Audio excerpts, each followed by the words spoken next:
La lluvia otoñal azotaba Central Park West a las 4:32 p.m., cuando Cornelius Huntington corrió hacia su Rolls-Royce Phantom, que lo esperaba, sintiendo un gran alivio a pesar de su traje de Savile Row de $12,000. Después de 3 días angustiosos, su hija Isabella, de 7 años, finalmente había sido encontrada por el equipo de seguridad privada que había contratado cuando los esfuerzos de la policía de Nueva York resultaron insuficientes. Las demandas de rescate, las noches sin dormir, el miedo aplastante de no volver a ver nunca más a su pequeña, por fin había terminado. Su imperio farmacéutico generaba $3.200 millones al año en medicamentos que salvaban vidas. Pero toda la riqueza del mundo no había significado nada cuando Isabella desapareció del patio de recreo de su exclusiva escuela privada. Los secuestradores habían exigido $50 millones, calderilla para alguien con su patrimonio neto. Pero Cornelius se había negado a negociar con los delincuentes por principios.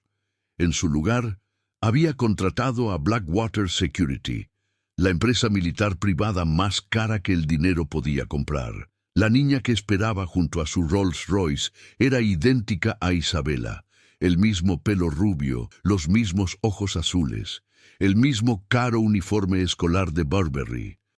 Estaba de pie, en silencio, entre 2 hombres de aspecto profesional con trajes oscuros que se habían presentado como especialistas en recuperación de menores del FBI.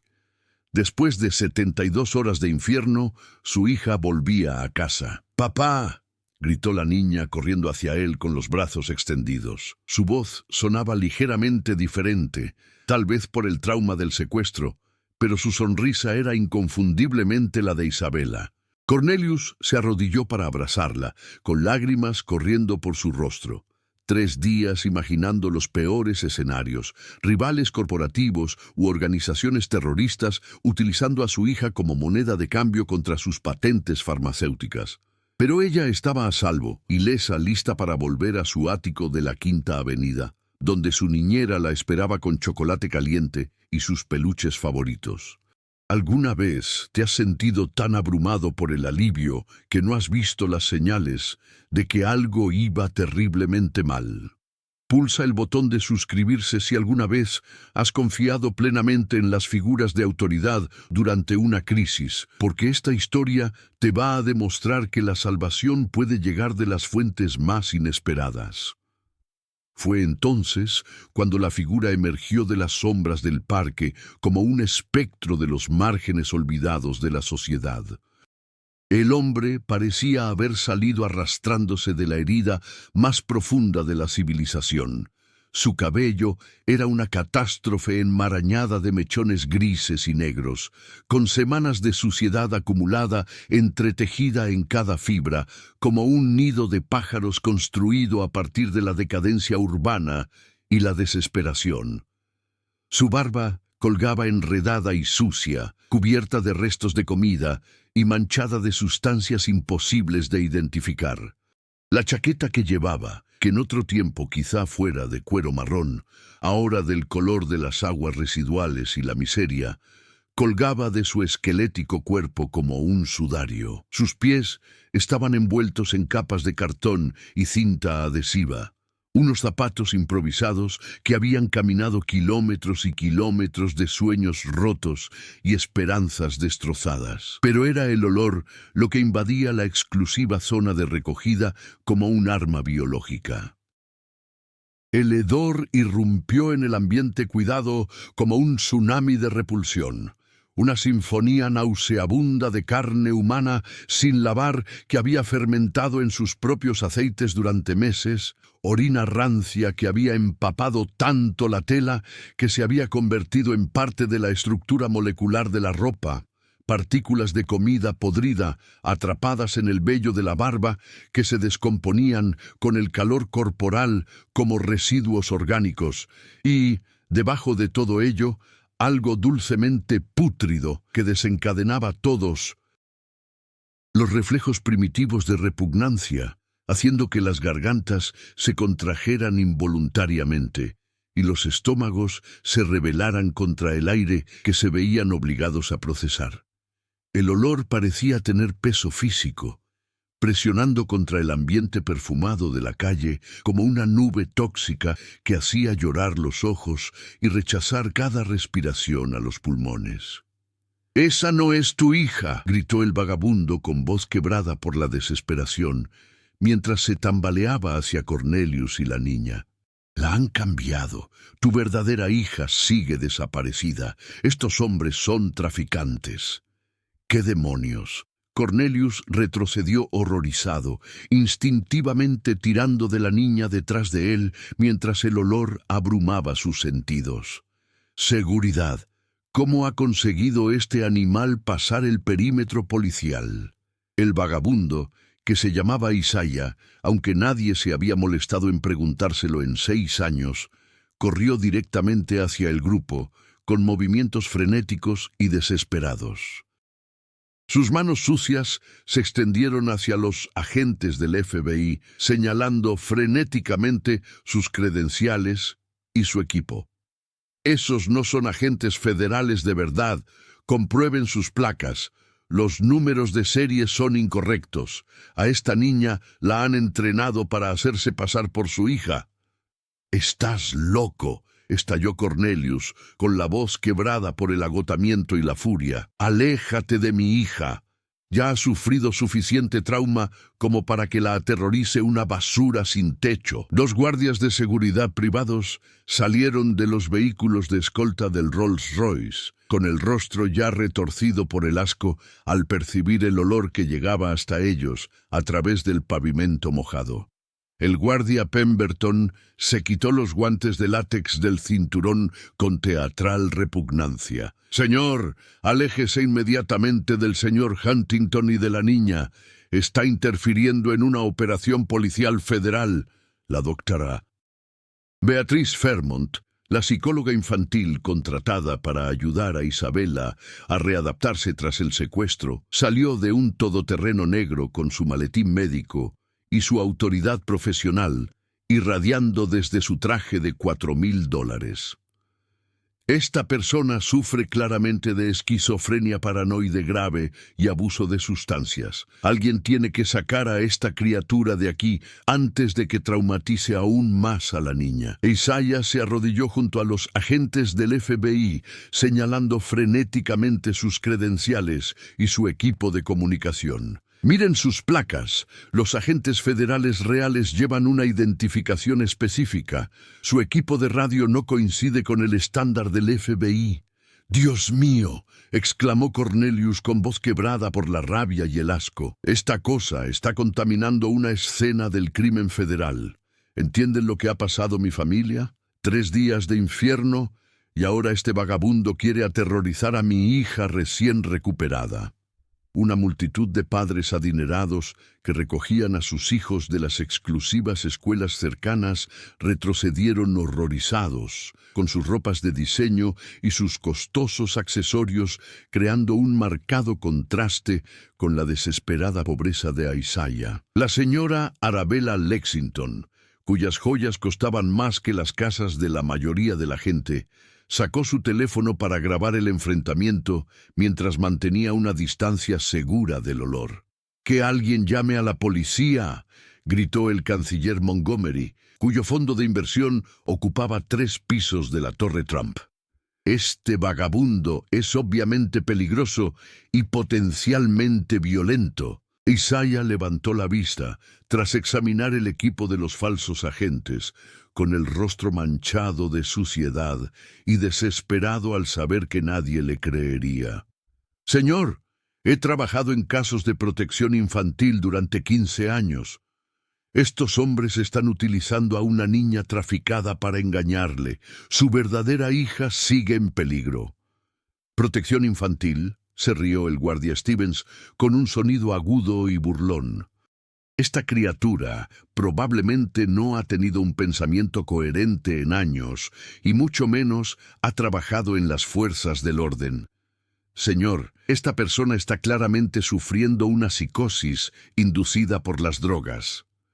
La doctora Fairmont se adelantó entre la multitud y su autoridad psiquiátrica le daba peso a su disgusto.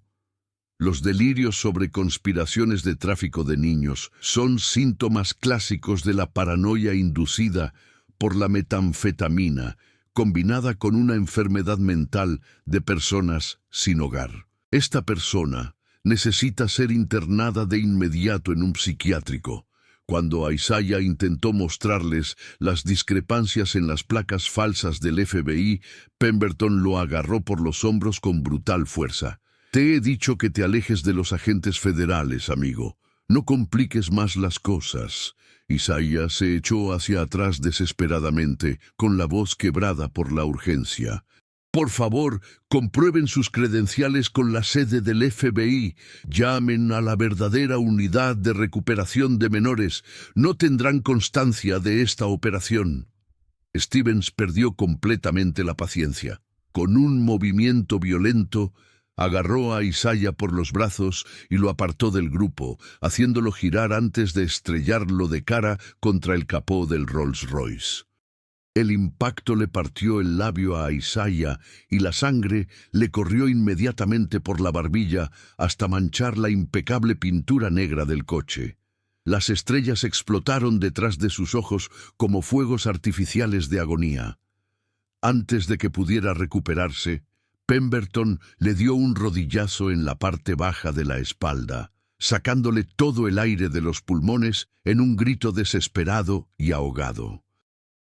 Le retorcieron los brazos a la espalda con brutalidad experta. Los hombros le gritaban en sus cavidades, mientras los tendones se estiraban más allá de sus límites. Las esposas metálicas se le clavaban en las muñecas, lo suficientemente apretadas como para cortarle completamente la circulación. El maletín de cartón de Isaiah cayó y su contenido se derramó por el pavimento mojado.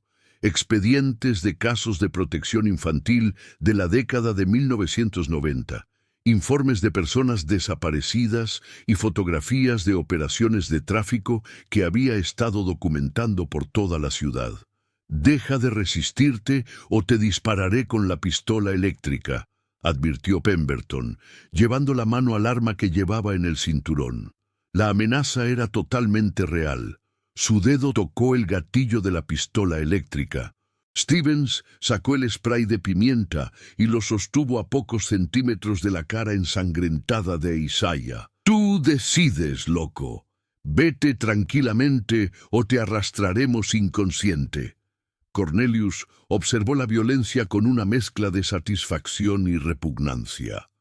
«Esta criatura está manchando de sangre mi coche. ¿Entiendes lo que representa este vehículo? $600,000 de excelencia en ingeniería británica, y ahora está contaminado con sangre de vagabundo». Una mujer entre la multitud cubrió los ojos de su hija adolescente con una mano bien cuidada. «No mires eso, cariño. Algunas personas eligen vivir como animales en lugar de buscar ayuda para su enfermedad mental». El senador Thaddeus Wentworth se acercó, intuyendo con su instinto político una oportunidad para las relaciones públicas. «Por eso precisamente necesitamos una legislación más estricta en materia de salud mental y políticas de eliminación de personas sin hogar. No se debería permitir que estas cosas vaguen libremente y aterroricen a las familias en situaciones de crisis».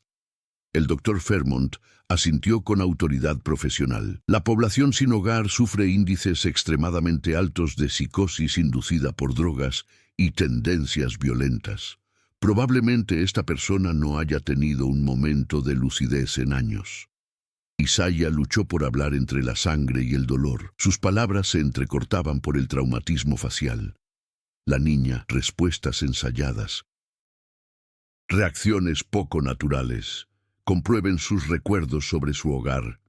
«¡Basta!», rugió Cornelius, con el rostro morado por la furia y el agotamiento. «¿Tienen idea de lo que nos están haciendo? Mi hija ha sido secuestrada. Lleva 3 días desaparecida. Hemos estado viviendo un infierno, preguntándonos si volveríamos a verla». Su voz se quebró por la devastación emocional. Y tú, sales arrastrándote de la cloaca en la que vives, apestando a muerte, con aspecto de algo que debería estar en cuarentena, y quieres que creamos que entiendes mejor que los agentes entrenados del FBI la aplicación de la ley federal. Mejor que los psicólogos infantiles especializados en la recuperación de niños secuestrados. Hizo un gesto exagerado al ver el aspecto de vagabundo de Isaiah. Estás difundiendo delirios paranoicos sobre conspiraciones de tráfico de personas, probablemente porque las drogas que has consumido te han alejado completamente de la realidad.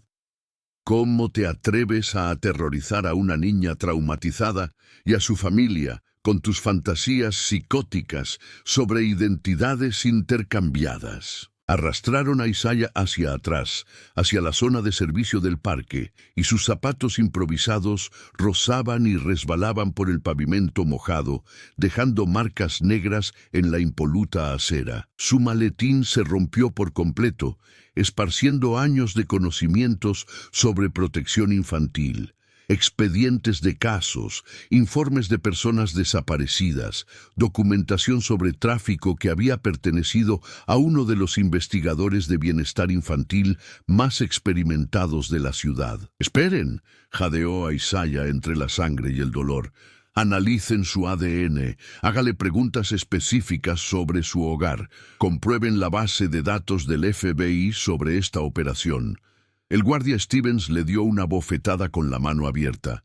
«Cállese, nadie quiere escuchar sus locas teorías sobre conspiraciones imaginarias». Cuando llegaron a la zona de mantenimiento del parque, los hombros de Isaiah le dolían profundamente, un dolor que duraría semanas. El labio partido seguía sangrando por el cuello y el pecho. Se le estaban formando moratones nuevos donde los guardias le habían agarrado y retorcido. Pero peor que el dolor físico era la aplastante constatación de que, una vez más, sus advertencias serían ignoradas mientras una niña inocente permanecía en manos de los traficantes. La puerta del cobertizo de mantenimiento se cerró de golpe en la maltrecha cara de Isaiah, dejándolo esposado en el almacén del parque, mientras Cornelius subía a la falsa Isabella a su Rolls Royce, una niña que había sido entrenada para hacerse pasar por su hija, mientras que la verdadera Isabella permanecía cautiva en una operación de tráfico que pronto desaparecería con su preciado botín. Cornelius se acomodó en el asiento de cuero del Rolls Royce, con el brazo alrededor de la niña que se parecía exactamente a su hija. Los agentes del FBI le habían explicado que Isabella podría parecer diferente durante un tiempo, ya que las respuestas traumáticas eran normales después de una experiencia de secuestro. Podría no recordar ciertos detalles sobre su hogar, estar confusa o retraída. Todo perfectamente normal, le aseguraron. Lo que Cornelius no sabía era que Isaiah no se había equivocado. Durante 6 años, desde que perdió su placa de detective, su apartamento y su identidad a causa del trastorno de estrés postraumático que destruyó todo por lo que había trabajado tras presenciar demasiados casos de abuso infantil, Isaiah había vivido en las calles y documentado operaciones de tráfico que las fuerzas del orden habían pasado por alto o habían decidido ignorar. La niña que estaba en su coche no era Isabella, era María Santos, una niña de 7 años, víctima de la trata de personas a la que habían entrenado durante semanas para que se hiciera pasar por una niña rica durante falsos rescates que permitían a los traficantes cobrar el rescate y quedarse con las víctimas reales. Los agentes del FBI formaban parte de una sofisticada organización criminal especializada precisamente en este tipo de engaños. En aproximadamente 20 minutos, cuando llegaron al ático, la falsa Isabella drogó al personal doméstico de Cornelius y desapareció con información sobre sus sistemas de seguridad, contactos comerciales y riqueza personal que permitiría a la red de tráfico expandir sus operaciones. Mientras tanto, la verdadera Isabela permanecía cautiva en un almacén al otro lado de la ciudad, donde sería vendida a compradores internacionales especializados en niños de familias estadounidenses adineradas. Y Cornelius, convencido de que acababa de presenciar la detención de un peligroso lunático, sostenía la mano de un niño traficado mientras conducía hacia una trampa que destruiría a varias familias. Isaiah estaba sentado esposado en el cobertizo de mantenimiento del parque, con los hombros doloridos por la brutal detención. A través de la pequeña ventana, podía ver las luces traseras del Rolls-Royce desapareciendo en el tráfico de Manhattan, llevando a una niña traficada hacia un ático donde recopilaría información para los delincuentes especializados en explotar a familias adineradas. La mayoría de las personas sin hogar se habrían rendido. Habrían aceptado que la sociedad los había tachado de locos y peligrosos, que sus voces nunca serían escuchadas por encima de la autoridad de la riqueza y las supuestas credenciales federales. Pero Isaiah no podía olvidar los protocolos y procedimientos que regían las operaciones legítimas de recuperación de niños. No podía ignorar los sutiles indicadores que separaban a las verdaderas fuerzas del orden de los impostores expertos. 6 años atrás había sido el detective Isaiah Montgomery, uno de los investigadores de protección infantil con más experiencia de Nueva York. Su experiencia en casos de tráfico había salvado a cientos de niños durante sus 20 años de carrera. Pero el trastorno de estrés postraumático por haber presenciado horribles casos de abuso había consumido su salud mental. Las pesadillas, los flashbacks, la incapacidad para mantener relaciones o funcionar en la sociedad normal. Cuando buscó ayuda, el departamento de policía le había obligado a jubilarse. Su esposa se había marchado con su hijo adolescente y sus credenciales profesionales no significaban nada. Desde entonces, las calles habían sido su hogar, pero la protección infantil seguía siendo su especialidad. Había pasado años documentando operaciones de tráfico que tenían como objetivo a familias adineradas, estudiando patrones delictivos que la policía descartaba como incidentes aislados de secuestro o paranoia parental. La cerradura del cobertizo de mantenimiento era vieja, corroída por años de recortes presupuestarios en los servicios del parque. Isaiah había aprendido muchas habilidades de supervivencia durante sus años como vagabundo, incluida la manipulación básica de cerraduras para acceder a edificios cálidos durante las tormentas invernales. 7 minutos más tarde, se había liberado de las esposas y del confinamiento.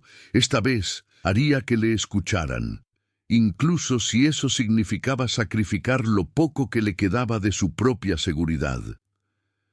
Isaiah salió del cobertizo de mantenimiento como un fantasma que acechaba su antigua profesión.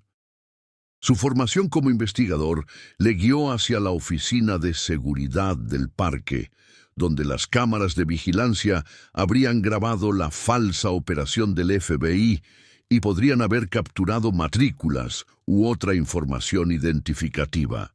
La oficina de seguridad del parque contaba con un personal mínimo durante las horas de la tarde, ya que la mayoría de los guardias se centraban en tareas de patrulla rutinarias.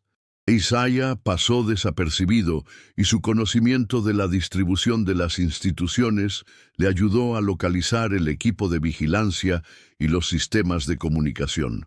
Sacó su posesión más preciada, una funda impermeable que contenía un viejo teléfono inteligente y documentación de sus años como detective. El teléfono todavía tenía aplicaciones policiales que le permitían acceder a bases de datos criminales y verificar las credenciales de los agentes federales. Los resultados de la búsqueda confirmaron sus peores temores. No se había autorizado ninguna operación de la Unidad de Recuperación de Niños para este lugar. No había ningún agente del FBI llamado Johnson y Williams asignado a la oficina de Nueva York. Los números de placa que había memorizado pertenecían a agentes que actualmente estaban asignados a casos en California y Texas. Pero, además de verificar la base de datos, Isaiah había fotografiado las credenciales y el equipo de los agentes falsos. Su ojo entrenado había reconocido inmediatamente las sutiles discrepancias, diseños de placas incorrectos, especificaciones de equipo inadecuadas, dispositivos de comunicación que no cumplían con los estándares federales. Comenzó a enviar las pruebas a todos los contactos policiales que tenía en su teléfono, incluidos antiguos colegas que aún podían recordar su credibilidad. Pero la operación de tráfico ya estaba en marcha, con la falsa Isabella recopilando información sobre los sistemas de seguridad de Cornelius, mientras la verdadera Isabella permanecía cautiva. Isaiah podía oír a los guardias de seguridad del parque comenzando a buscarlo. Lo encontrarían pronto y, esta vez, las consecuencias serían graves. Pero había capturado las pruebas que necesitaban para salvar a ambos niños. Si alguien escuchara a un exdetective sin hogar, cuyas advertencias habían sido descartadas como delirios psicóticos. La capitana detective Lucinda Brooks, de la Unidad de Delitos contra Menores de la Policía de Nueva York, llegó a Central Park a las 5:18 p.m., tras recibir llamadas urgentes sobre un indigente peligroso que profería amenazas terroristas sobre conspiraciones de tráfico de niños. A sus 46 años, había investigado todo tipo de casos imaginables de peligro para los niños, pero la escena en la oficina de seguridad del parque la dejó helada. Isaiah estaba sentado esposado a una silla en la estación de guardabosques, con la cara hinchada por las repetidas palizas y la sangre aún brotando de los cortes recientes en la frente. La seguridad del parque había utilizado fuerza excesiva en múltiples ocasiones, dejándolo apenas consciente. Pero algo en su aspecto maltrecho le trajo un recuerdo que no lograba ubicar. ¿De qué se acusa exactamente a este hombre?, exigió la detective Brooks, cuya autoridad cortó el caos administrativo como una cuchilla de precisión. Terrorista sin hogar que profiere amenazas sobre falsos agentes del FBI, informó el guardia Pemberton. Afirma que la operación de recuperación de niños era fraudulenta. Dice que los agentes eran traficantes de personas que utilizaban a un niño sustituto. Hizo acusaciones específicas sobre las credenciales de las fuerzas del orden federales.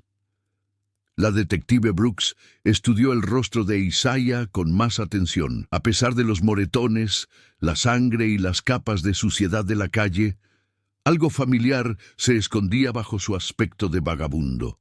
La forma en que se colocaba incluso estando esposado, la manera en que examinaba las ataduras, le recordaba a alguien de sus inicios en las investigaciones de protección infantil. ¿Cómo te llamas?, le preguntó en voz baja. Isaiah levantó la cabeza con considerable esfuerzo. Detective Isaiah Montgomery, jubilado de la policía de Nueva York. 20 años en delitos contra menores, especializado en tráfico y explotación infantil organizada. Su voz era apenas un susurro, pero cada palabra tenía el peso de las credenciales perdidas y la experiencia investigadora enterrada. El nombre golpeó a la detective Brooks como un rayo. Isaiah Montgomery, tú desmantelaste la red de tráfico de Riverside en 2018. Tu trabajo encubierto salvó a 43 niños de compradores internacionales. Al mirar ahora a Isaiah, limpio, revelaba el hábil detective que había sido. Era imposible creer que se tratara de la misma persona que había desmantelado las operaciones de tráfico que ponían en peligro a los niños de toda la ciudad. Dale al botón me gusta y suscríbete si crees que todo el mundo merece una segunda oportunidad para vivir con dignidad, porque esta transformación no ha hecho más que empezar. La multitud de personal de seguridad y funcionarios del parque se quedó en silencio. El detective Montgomery había sido una leyenda en los círculos de protección infantil antes de su misteriosa desaparición de la vida profesional hace 6 años. Pero este hombre destrozado y esposado no podía ser ese brillante investigador. «Demuéstralo», dijo la detective Brooks en voz baja. Isaiah la miró directamente a los ojos, en los que aún se reflejaba la precisión investigadora. El caso Riverside 2018, una red internacional de tráfico que utilizaba agencias de adopción falsas para vender niños estadounidenses en el extranjero. El avance se produjo cuando identificamos patrones de entrenamiento. Niños entrenados para responder a nuevos nombres e historias familiares inventadas. La detective Brooks abrió mucho los ojos. Solo alguien íntimamente involucrado en esa investigación conocería esos detalles operativos específicos. «Dios mío, ¿realmente eres tú?», se volvió hacia los guardias de seguridad con furia volcánica. «Quiten esas esposas inmediatamente. Acaban de agredir a uno de los investigadores de protección infantil más experimentados en la historia del departamento». «Pero es un vagabundo», protestó Stevens.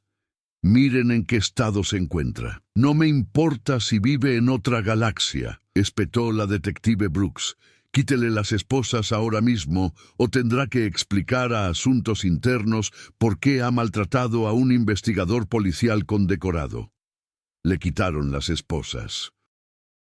Isaiah se frotó las muñecas, haciendo una mueca de dolor al recuperar la circulación con un doloroso hormigueo. La voz de la detective Brooks se suavizó con auténtica preocupación. «Isaiah, ¿qué te ha pasado? El departamento pensaba que habías muerto». «Debería haber muerto», susurró Isaiah, con la voz hueca por años de culpa y trauma. «El trastorno de estrés postraumático lo destruyó todo. Perdí mi placa, mi familia, mi capacidad para funcionar. Desde entonces he estado viviendo en la calle». Levantó la vista con ojos atormentados. «Pero he estado documentando operaciones de tráfico que tienen como objetivo a familias adineradas, y hoy he sido testigo de un sofisticado plan de sustitución de niños». La expresión de la detective Brooks pasó de la simpatía a la alarma profesional. «¿A qué te refieres con sustitución de niños?» Isaiah le mostró el teléfono inteligente que contenía las búsquedas en la base de datos y las pruebas fotográficas. «Los agentes del FBI que rescataron a la hija de Cornelius Huntington no son agentes federales reales.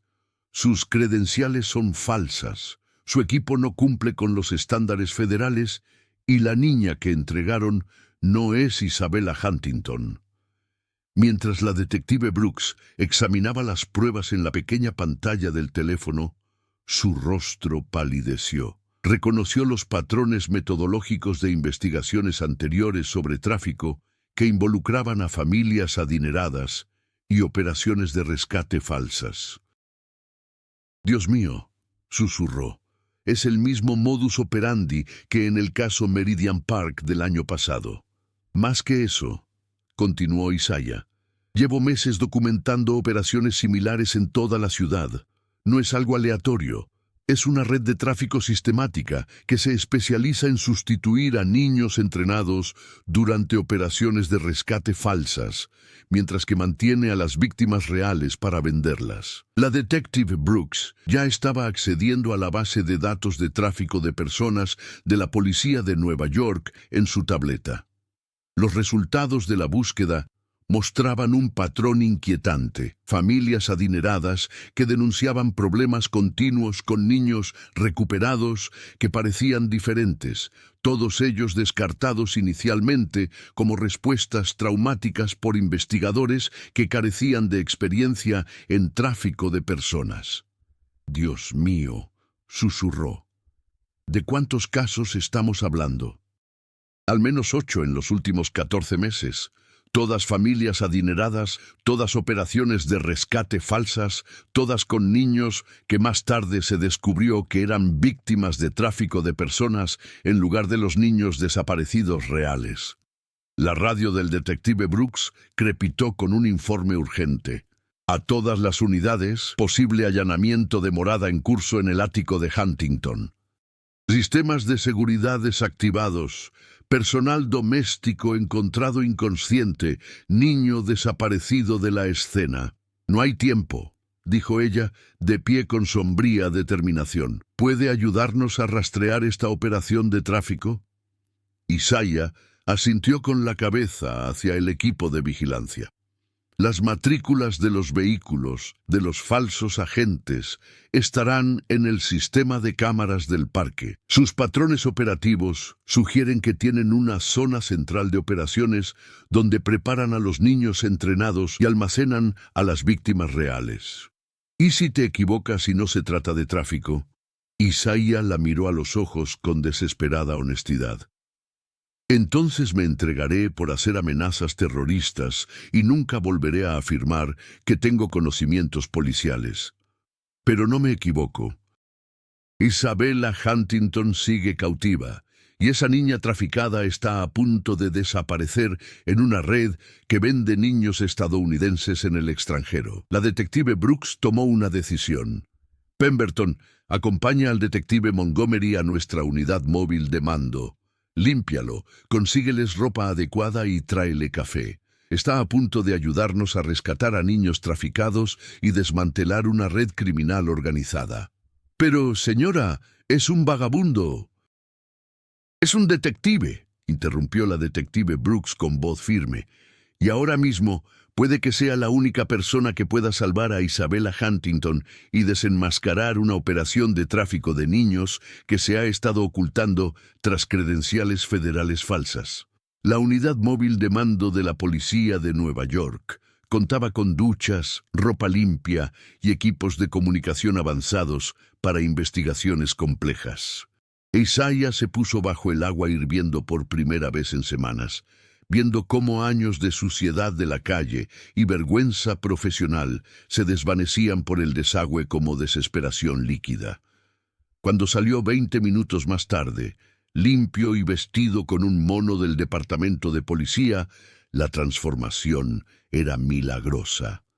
El vagabundo sin hogar había desaparecido, sustituido por un investigador cansado pero decidido, cuyos ojos ardían con un renovado propósito profesional.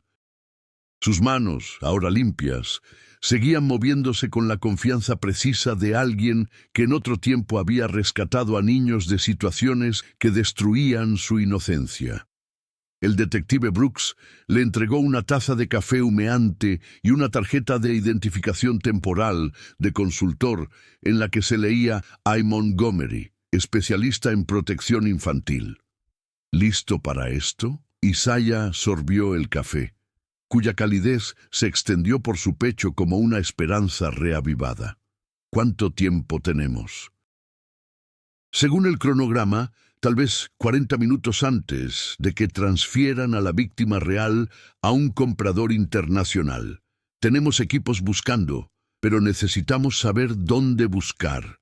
Se apresuraron hacia la estación de rastreo del vehículo de comando, equipada con sistemas para monitorear redes criminales y analizar patrones de tráfico. A través de los monitores, podían ver los esfuerzos de búsqueda coordinados en todo Manhattan mientras las unidades policiales revisaban los lugares conocidos de tráfico. Los agentes falsos no utilizarán ningún lugar relacionado con las fuerzas del orden legítimas, analizó Isaiah.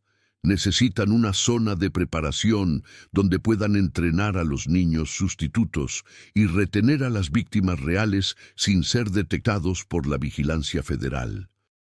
La detective Brooks activó su sistema de comunicaciones de emergencia. Todas las unidades amplíen la búsqueda para incluir almacenes abandonados, guarderías cerradas y propiedades residenciales en zonas con mínima presencia policial. La radio crepitaba con informes actualizados. No hay rastro del niño Huntington en los lugares conocidos de tráfico. Las credenciales falsas del FBI se han confirmado mediante el análisis de la base de datos. La operación no está autorizada por las agencias federales. Eso confirma que forman parte de una red criminal organizada, dijo Isaiah. El caso Meridian Park implicaba credenciales federales falsas similares y niños sustitutos entrenados. Pero él ya estaba analizando la situación desde una perspectiva de psicología criminal. Las operaciones de tráfico necesitan tres cosas: aislamiento de los testigos, un entorno controlado para adiestrar a los niños y un acceso rápido al transporte internacional para los compradores.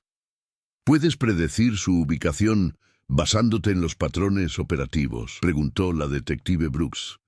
Isaiah asintió con la cabeza y abrió los mapas de la ciudad en el sistema informático de la unidad de mando. Necesitan estar cerca de aeropuertos privados o instalaciones de transporte, zonas residenciales donde las actividades inusuales no llamen la atención y rutas de escape de reserva en caso de que las operaciones se vean comprometidas. Destacó varias zonas en el mapa. Propiedades comerciales abandonadas cerca del aeropuerto La Guardia, escuelas cerradas en zonas industriales, distritos de almacenes con poco tránsito peatonal. La detective Brooks estaba coordinando con los equipos de búsqueda cuando su radio crepitó con una noticia urgente. Tenemos una coincidencia con el vehículo de los agentes falsos. Rastreado hasta un complejo de almacenes en Queens, el edificio muestra actividad reciente a pesar de estar oficialmente vacío. Esa es nuestra ubicación, dijo Isaiah. Aislada, con acceso controlado, cerca del transporte marítimo internacional, perfecta para operaciones de tráfico. El equipo de investigación había identificado la base de la red de tráfico gracias al análisis de Isaiah de los patrones delictivos y los requisitos operativos. Un complejo de guarderías abandonadas convertido en zonas de preparación para entrenar a los niños traficados y prepararlos para su venta a compradores internacionales. Las unidades se están desplazando hacia el lugar, informó el detective Brooks.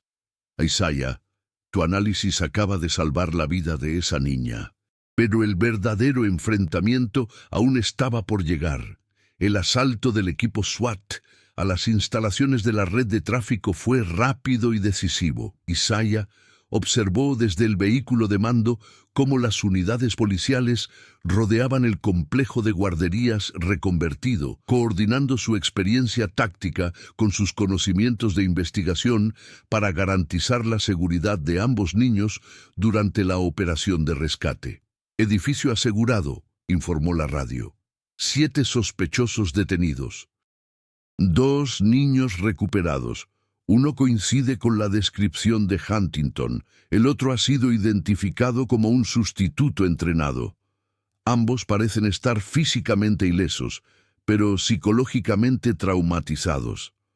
El detective Brooks e Isaiah se apresuraron a acudir al lugar donde Isabela estaba sentada en una ambulancia legítima, verificada a través de los canales de despacho adecuados, mientras los paramédicos reales realizaban evaluaciones médicas. La niña de 7 años estaba asustada y confundida, pero físicamente a salvo tras 3 días de cautiverio. Cornelius llegó al lugar escoltado por la policía, con una mezcla de alivio, gratitud y profundo horror en el rostro. Su verdadera hija estaba a salvo, pero la realidad de lo sofisticada que había sido la operación de tráfico era abrumadora. Detective Montgomery, explicó el detective Brooks. Se trataba de una red organizada de tráfico de niños que utilizaba credenciales federales falsas para sustituir a niños entrenados durante operaciones de rescate falsas. Su intervención evitó que Isabela fuera vendida a compradores internacionales. Cornelius miró a Isaiah con creciente reconocimiento y vergüenza. Intentaste advertirme. Sabías que los agentes eran falsos, y yo te traté como si fueras basura subhumana. Isaiah miró a Isabela, que ahora preguntaba por su padre, y mostraba un reconocimiento genuino, en lugar de respuestas ensayadas. Lo importante es que está a salvo. La operación de tráfico ha sido detenida. Pero la investigación reveló más que este único caso. Los sospechosos detenidos en las instalaciones formaban parte de una sofisticada red que llevaba más de 2 años atacando a familias estadounidenses adineradas, utilizando credenciales federales robadas y niños entrenados para cobrar el rescate, mientras vendían a las víctimas reales a compradores internacionales. Tu análisis ha desmantelado una importante red internacional de tráfico, le dijo el detective Brooks a Isaiah. Hemos recuperado pruebas de al menos 15 operaciones planificadas, incluida la vigilancia detallada de familias adineradas y colegios privados en 3 estados.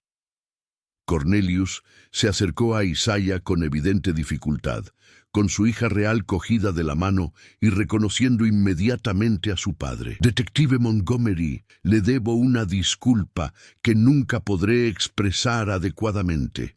Usted salvó la vida de mi hija y yo vi cómo los guardias de seguridad le golpeaban por intentar ayudarnos. Isaiah se arrodilló a la altura de Isabela y su formación como investigador le ayudó a comunicarse con la niña traumatizada. ¿Cómo te encuentras, cariño? ¿Te duele algo? Ahora estoy bien, dijo Isabela en voz baja. Esas personas malas dijeron que mi papá ya no me quería, pero eso era mentira, ¿verdad? Sí, cariño, tu papá te quiere mucho. Esas personas malas mintieron sobre todo. Pulsa suscribirse. Si crees en la responsabilidad, dale a me gusta. Si crees que la experiencia debe respetarse independientemente de las circunstancias, y comenta tus opiniones a continuación. ¿Alguna vez has descartado a alguien que resultó tener un conocimiento crucial? Porque el capítulo final está a punto de revelar el verdadero poder de escuchar las voces olvidadas de la sociedad. Las pruebas recuperadas de las instalaciones incluían planes detallados para operaciones adicionales de tráfico, materiales de formación utilizados para entrenar a los niños sustitutos, y comunicaciones que revelaban una red internacional especializada en vender niños estadounidenses a compradores del sudeste asiático y Europa del Este. La intervención de Isaiah no solo había salvado a Isabela, sino que había sacado a la luz una operación que habría destruido a docenas de familias y generado millones en beneficios para los delincuentes internacionales. El juicio de la red de tráfico de niños fue noticia en las comunidades policiales y de protección infantil de todo el mundo. La Fiscalía presentó pruebas de explotación infantil sistemática durante 3 años, dirigida a familias estadounidenses adineradas cuyos hijos podían venderse a precios elevados a compradores internacionales. Isaiah testificó durante 11 horas y su experiencia en protección infantil proporcionó pruebas irrefutables del elaborado engaño que había engañado a múltiples familias y agencias policiales. El jurado vio vídeos de sesiones de entrenamiento, escuchó el testimonio de familias cuyos hijos habían sido víctimas de tráfico a través de planes similares y revisó la documentación de Isaiah que demostraba que la operación había sido sistemática y muy organizada. El veredicto fue unánime: culpables de múltiples cargos de tráfico de niños, secuestro, fraude y extorsión.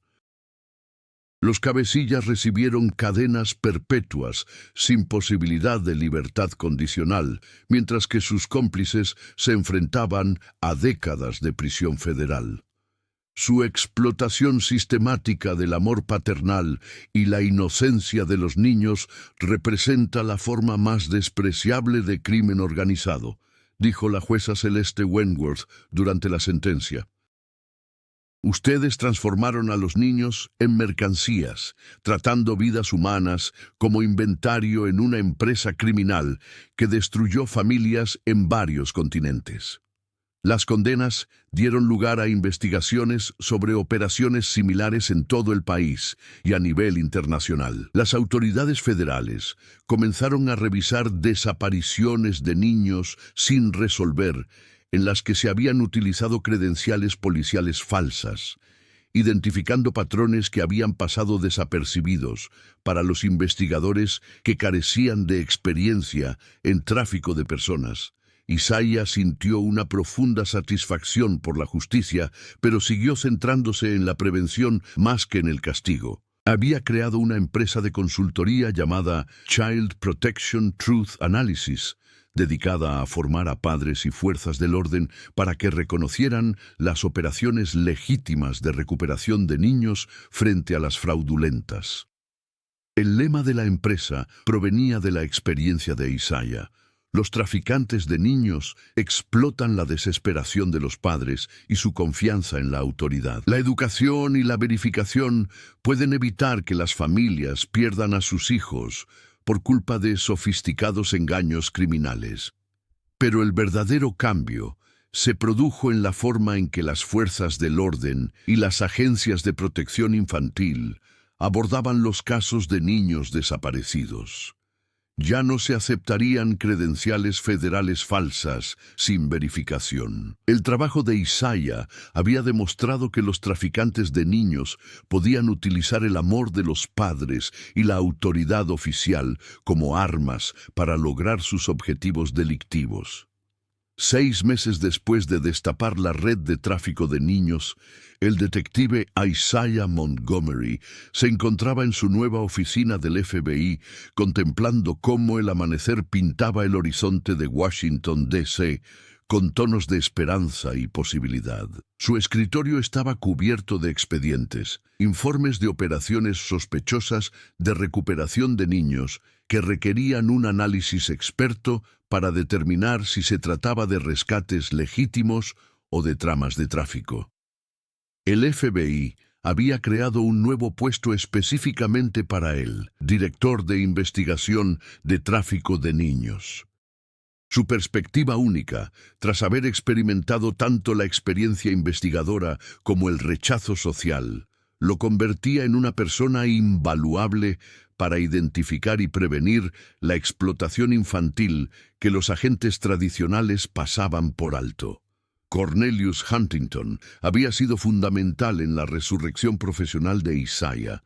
Su imperio farmacéutico había donado $10 millones para crear el Instituto Isaiah Montgomery para la protección infantil, dedicado a formar a las fuerzas del orden y a educar a las familias sobre las operaciones legítimas y fraudulentas de recuperación de niños. Gracias por salvar la vida de mi hija cuando todos pensaban que solo eras un loco sin techo, había escrito Cornelius en una carta que ahora estaba enmarcada en el escritorio de Isaiah. Me enseñaste que la experiencia merece respeto independientemente de las circunstancias personales, y que las personas que la sociedad descarta pueden ser las que tengan los conocimientos más importantes sobre la protección de nuestros hijos. La carta estaba junto a las credenciales de detective restauradas de Isaiah, un largo proceso que había requerido el apoyo de docenas de colegas que recordaban su brillantez investigadora antes de que el trastorno de estrés postraumático destruyera su carrera. El departamento había concluido finalmente que sus 6 años de sobriedad, incluso mientras era vagabundo, y su intervención para salvar a Isabella demostraban su rehabilitación y competencia profesional. La detective Brooks había sido ascendida a jefa de la nueva división de tráfico de niños de la policía de Nueva York, en parte debido a su gestión del caso Huntington.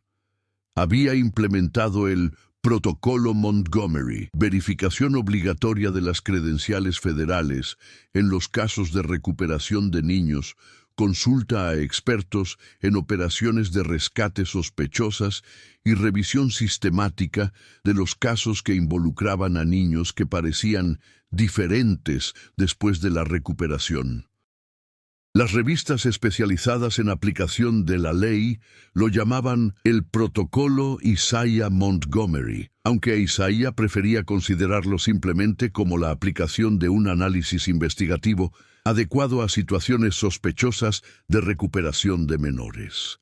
La investigación del Congreso sobre el tráfico de menores fue noticia en las comunidades de aplicación de la ley y protección infantil de todo el mundo. Las audiencias revelaron vulnerabilidades sistemáticas en las operaciones de recuperación de menores, la falta de protocolos de verificación de credenciales federales y la facilidad con la que los delincuentes podían explotar la desesperación de los padres en los casos de niños desaparecidos. Isaiah testificó durante 14 horas y su experiencia en protección infantil proporcionó pruebas irrefutables de que las redes de tráfico solían operar tras credenciales federales falsas y sofisticados planes de engaño.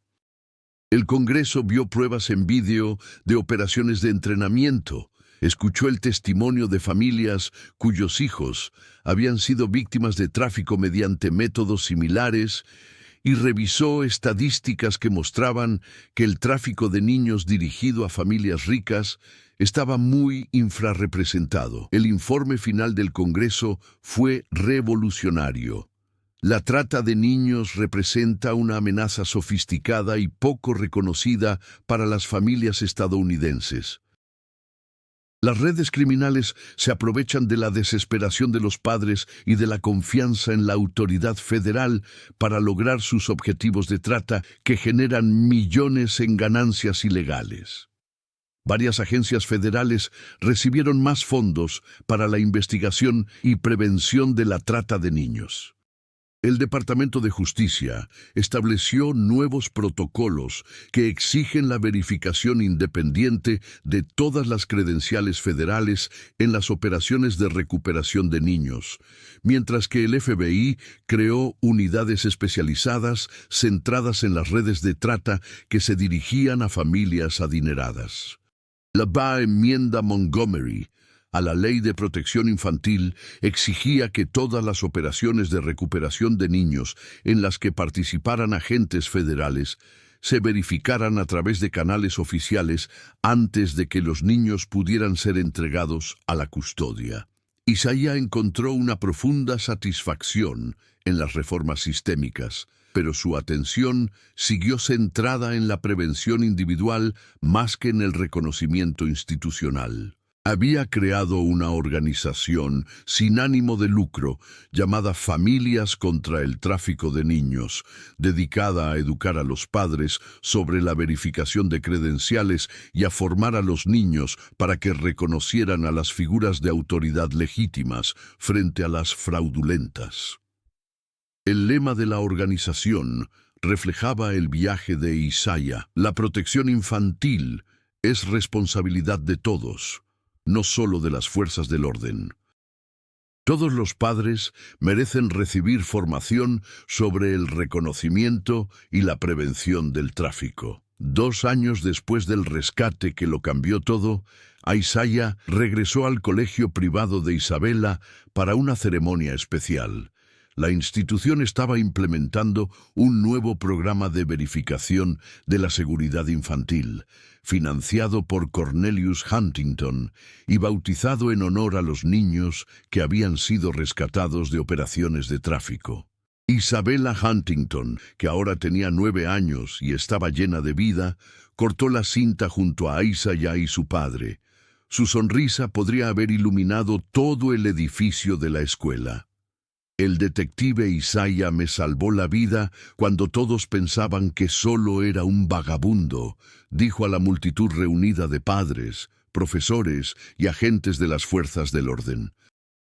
Me enseñó que los verdaderos héroes no siempre tienen el aspecto que esperamos y que a veces las personas que parecen dañinas en realidad están tratando de protegernos. El Centro Isabella Huntington para la Seguridad Infantil serviría tanto como centro de formación como programa de sensibilización. enseñando a las familias a verificar las credenciales legítimas de las fuerzas del orden y educando a los niños sobre el reconocimiento y la prevención del tráfico de personas. Todos los protocolos serían revisados por expertos certificados en protección infantil, lo que garantizaría que la educación en materia de seguridad se basara en conocimientos de investigación y no en suposiciones institucionales. Isaiah también había vuelto a encontrar el amor. La detective Lucinda Brooks se había convertido en su compañera tanto en lo profesional como en lo personal. Se habían casado en una pequeña ceremonia 8 meses antes, con Isabella como niña de las flores y Cornelius acompañando a la novia de Isaiah al altar en lugar de su difunto padre. Su trabajo conjunto se expandió más allá de los casos individuales hacia una defensa más amplia de la protección infantil. Habían creado una fundación que ofrecía formación en investigación de la trata de personas a las fuerzas del orden de todo el país, reconociendo que la protección de los niños requería tanto habilidades de investigación como conocimientos especializados sobre el engaño criminal. El lema de la fundación reflejaba su colaboración. La seguridad infantil requiere experiencia. Toda investigación sobre tráfico de personas merece ser analizada por personas que entiendan tanto el comportamiento delictivo como la psicología infantil. En las noches tranquilas, Isaiah recorría los campamentos de personas sin hogar de Nueva York, ofreciendo asesoramiento sobre protección infantil a personas que la sociedad había olvidado. Había aprendido a reconocer los signos de conocimientos ocultos entre los marginados, antiguos trabajadores sociales, especialistas en protección infantil, agentes de las fuerzas del orden y profesionales del cuidado infantil cuyas vidas se habían visto truncadas por traumas, adicciones o enfermedades mentales. Algunas noches se encontraba con otras personas sin hogar que tenían conocimientos cruciales sobre protección infantil que podían salvar vidas. A diferencia de su propia experiencia, estas voces ahora eran escuchadas, respetadas y tenidas en cuenta. La comunidad policial estaba aprendiendo poco a poco que la experiencia no requería una dirección permanente ni un historial de salud mental perfecto. Cornelius visitaba la oficina de Isaiah cada pocos meses, normalmente para informarle sobre los proyectos de la fundación o contarle historias sobre mejoras en la seguridad infantil que habían evitado posibles casos de tráfico de personas. El rescate de su hija lo había transformado de alguien que despreciaba a las personas sin hogar por considerarlas inútiles a un defensor del reconocimiento de la experiencia donde quiera que existiera. «Me devolviste a mi hija», le dijo a Isaiah durante una de sus cenas habituales. «Pero, más que eso, me enseñaste a evaluar los conocimientos de las personas en lugar de sus circunstancias. Esa es una perspectiva que ha cambiado por completo mi forma de enfocar tanto los negocios como la vida». El efecto dominó siguió extendiéndose. Las academias de policía exigían ahora cursos sobre reconocimiento del tráfico de personas que incluían la historia de Isaiah como ejemplo aleccionador y narrativa de redención. Las agencias de protección infantil de todo el país habían implementado protocolos para verificar las credenciales federales y reconocer los sofisticados engaños del tráfico de personas. Y lo más importante, la historia había cambiado la forma en que la sociedad veía la indigencia en sí. La transformación de Isaiah, de vagabundo dedicado a la protección infantil a investigador federal, había desencadenado un debate nacional sobre los conocimientos ocultos entre las poblaciones más vulnerables de la sociedad. Una noche, mientras Isaiah estaba en su oficina, contemplando las luces de la ciudad donde miles de niños dormían seguros gracias a la mejora de los protocolos de protección, pensó en el largo camino recorrido desde la desesperación hasta la redención. 6 años atrás, había perdido todo por culpa del trastorno de estrés postraumático y quería desaparecer por completo. Esa noche, volvía a proteger a los niños, volvía a sentir amor, volvía a tener un propósito. Su teléfono vibró con un mensaje del detective Brooks. Emergencia en Miami. Una mujer sin hogar afirma que el hospital infantil local se está utilizando como tapadera para un fraude de adopción internacional. Dice que solía ser trabajadora social. ¿Te suena? Isaiah sonrió, cogió su abrigo y sus credenciales de protección infantil. Voy para allá. Algunas batallas nunca terminaban.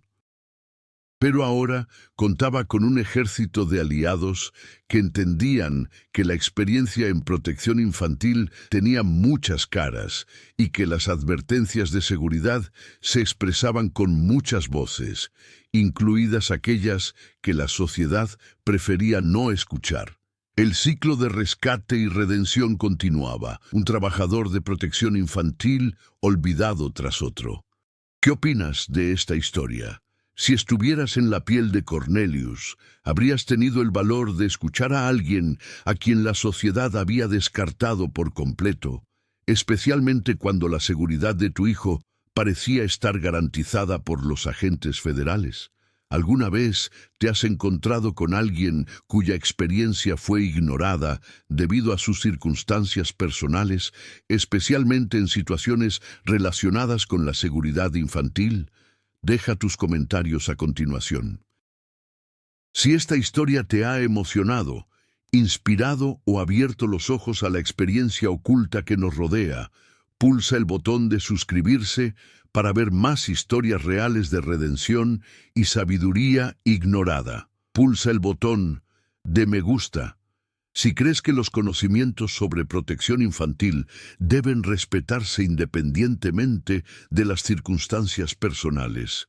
Comparte esta historia con alguien que necesite saber que su experiencia es importante, independientemente de la situación a la que se enfrente. Actualmente, ¿desde dónde nos ves? Cuéntanoslo en los comentarios. Recuerda, cada persona sin hogar tiene una historia.